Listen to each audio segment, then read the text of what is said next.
तो एक साहब ने तो इंटेलेक्चुअल्स का ऐसा कबाड़ा निकाला कि अब मुझे भी शर्म आने लगी कि मैं अपने आप को इंटेलेक्चुअल मानूं या ना मानूं।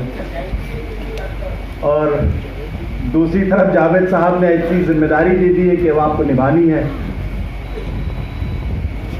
मैं प्रोफेसर रतन लाल साहब से कहना चाहता हूं कि भाई आप गलतफहमी का शिकार मत होइए।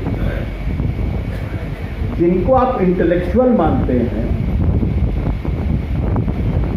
जिस दिल्ली यूनिवर्सिटी का आप जिक्र कर रहे हैं,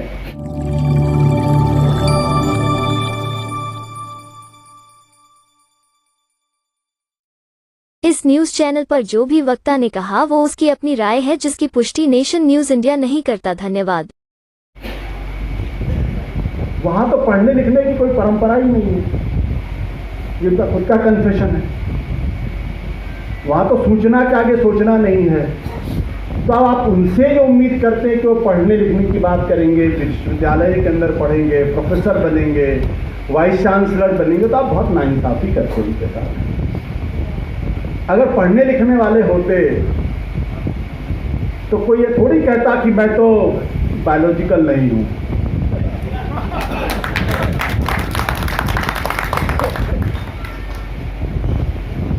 मैं तो बायोलॉजिकल हूं।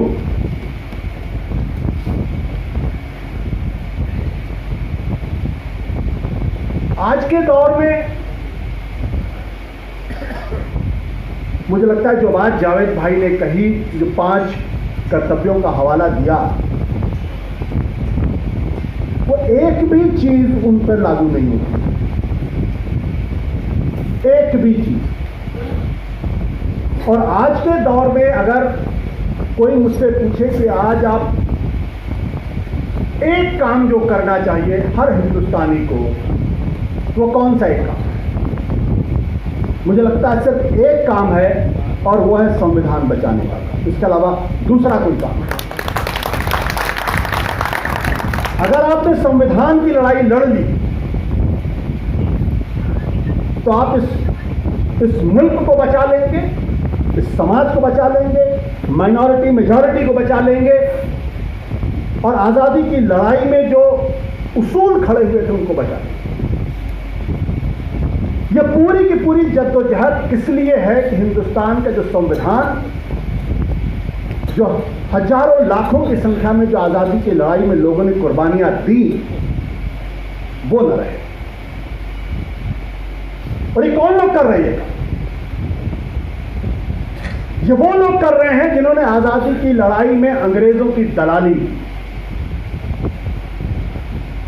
जब भगत सिंह, चंद्रशेखर आजाद जैसे लोग शहादत दे रहे थे, जब फांसी के फंदे पर झूल रहे थे, तब ये अंग्रेजों की दलाली कर रहे थे। इनसे जरा पूछिए, इनके खानदान में, इनके परिवार में कौन एक शख्स था जो कभी जेल गया? कोई। और जब क्विट इंडिया का मूवमेंट चल रहा था, जब सुभाष बोस आजादी की लड़ाई के लिए एक सेना तैयार कर रहे थे, तब अंग्रेजों की सेना में लोगों को शामिल करने की जद्दोजहद कौन कर रहा था? जब क्विट इंडिया का मूवमेंट चल रहा था, तो कौन शख्स था जिसने अंग्रेज गवर्नर को चिट्ठी लिखी थी कि इस आंदोलन को कुचलने की जरूरत है? इसलिए इनके बारे में कंफ्यूजन में मत रहिए। ये संविधान की बात करते हैं। जब संविधान को कॉन्स्टिट्यूएंट असेंबली ने अडॉप्ट किया, तब इन्होंने क्या कहा था? इन्होंने कहा था कि इसमें तो कुछ भी भारतीय नहीं है, ये सब विदेशी है, और भारत के लोग इसको स्वीकार नहीं करेंगे। तिरंगे के बारे में क्या कहा था? इसमें तो 3 रंग हैं, ये तो अपशकुन है, अशुभ है। और आज ये लोग हमको और आपको सर्टिफिकेट बांटने की बात करते हैं कि आप देशभक्त हैं और फला आदमी देशद्रोही है। ये अपने दिल में जानते हैं कि देशद्रोही कौन है, देशभक्त कौन। और हिंदुस्तान की जनता ने 4 जून को फैसला सुना दिया है कि कौन संविधान के साथ है और कौन संविधान के साथ नहीं, कौन बाबा साहब के साथ खड़ा है, कौन बाबा साहब के साथ नहीं खड़ा है। वो कौन शख्स था जिसने कहा था कि अगर बाबा साहब भी आ जाएं तो संविधान नहीं बदल सकते। ये कहने की जरूरत क्यों पड़ी? इसलिए क्योंकि पैरों के नीचे से जमीन खिसक गई थी, तब कहना। 10 मार्च 2000 तारीख याद रखिएगा। आरएसएस के प्रमुख थे जिनका नाम था के.एस. सुदर्शन। उन्होंने क्या कहा था? Scrap this constitution. और जब करण थापर ने उनसे सवाल पूछा कि आपको भारत के संविधान में यकीन है, उन्होंने कहा नहीं। और सबूत चाहिए आपको? प्रोफेसर राजेंद्र सिंह रज्जू भैया, गूगल करिएगा, इंडियन एक्सप्रेस में एक लेख उन्होंने लिखा था जिसमें उन्होंने कहा था भारत का संविधान को बदलने की जरूरत है। तो ये जो लड़ाई है, संविधान को बचाने की लड़ाई है, ये सिर्फ हिंदू और मुसलमान का सवाल नहीं है, ये इस मुल्क का सवाल है, ये इस देश का सवाल है, ये इस देश की आजादी का सवाल है।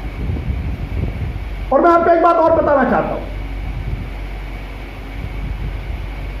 ये लड़ाई सिर्फ मुसलमानों की लड़ाई नहीं है, ये लड़ाई इस देश के हर उस हिंदू की भी लड़ाई है जिसको इस संविधान में यकीन है और जो मानता है कि हिंदू धर्म में इस बात की आजादी है कि मैं कह सकूं कि मैं ईश्वर को नहीं मानता हूं, फिर भी मैं हिंदू हूं। यह आजादी है। I am a non believer,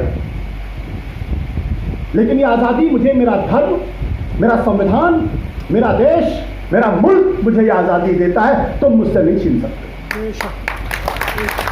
तो जो छीनने की कोशिश करेगा वो कुछ समय के लिए जरूर कामयाब हो सकता है, लेकिन अंत में उनका वही हश्र होना है जो इतिहास में लिखा हुआ है। एहसास कमतरी से निकली हुई ये जमात है, सीवियर इंफीरियरिटी कॉम्प्लेक्स,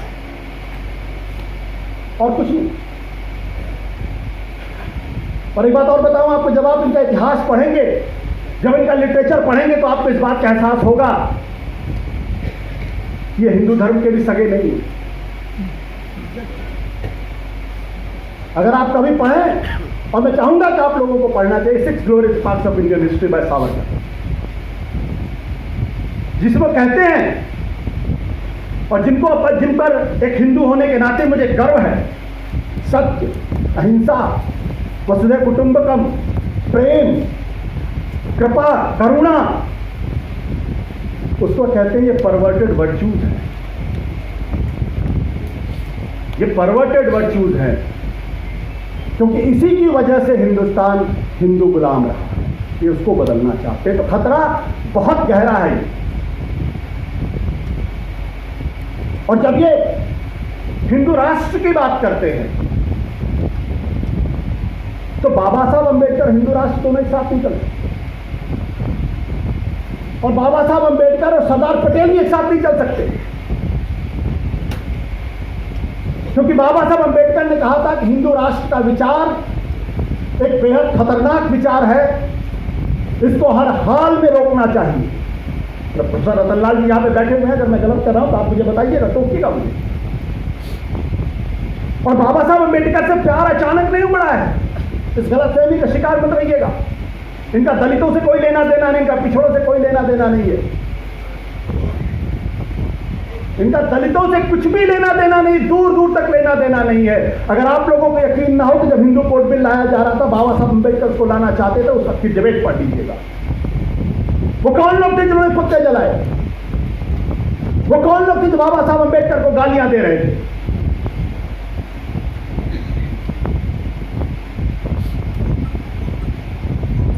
तो ये सब क्यों करना पड़ रहा है? क्योंकि आज वोट चाहिए, सत्ता में बने रहने के लिए वोट चाहिए। इनको इस बात का गुमान था कि अब तो हम नॉन बायोलॉजिकल हैं, 400 सीटें आ रही हैं तो इस देश का संविधान बदल देंगे। लेकिन इस देश के संविधान में आस्था रखने वाले लोगों ने, बाबा साहब अंबेडकर में आस्था रखने वाले लोगों ने इस बात का इंकलाब किया है कि आपको बदलने नहीं देंगे। ये संविधान तो नहीं बदलेगा। और ये बहुत लंबी लड़ाई है, ये कोई बहुत आसान से लड़ाई भी नहीं है। मुझे कभी कभी अपने कुछ कांग्रेस के दोस्तों से थोड़ी तकलीफ भी होती है कि जिस पंडित जवाहरलाल नेहरू ने सबसे पहले इनकी शिनाख्त की थी, अगर किसी को याद हो 1951-52 का जो पहला लोकसभा का चुनाव हुआ था, तब उन्होंने कहा था, तब तो इनकी कोई औकात नहीं, तब उन्होंने कहा था कि ये देश के लिए बहुत खतरनाक है। और पहला चुनाव दरअसल उस एक मसले के ऊपर उन्होंने कराने की कोशिश की, जिसकी वजह से ये हमेशा तवकते रहते हैं। क्यों बाबा ये नेहरू जी का विरोध करते? मुझे लगता है कि आज जवाहरलाल नेहरू को बहुत मजबूती के साथ खड़ा करने की जरूरत है। और एक गलत फहमी आप मत होइएगा, इनके निशाने पर सिर्फ पंडित जवाहरलाल नेहरू नहीं, पंडित जवाहरलाल नेहरू तो एक तरीके का ढाल है, इनके निशाने पर हैं महात्मा गांधी, जिनकी हत्या के बाद गिरफ्तार किए गए थे, संगठन पर बैन लगा था। तो इसलिए बहुत लंबी लड़ाई है, आज बहुत कम वक्त है, इसलिए मैं ज्यादा नहीं बोलूंगा। मैं इतनी सी बात जरूर कहूंगा आप लोगों के सामने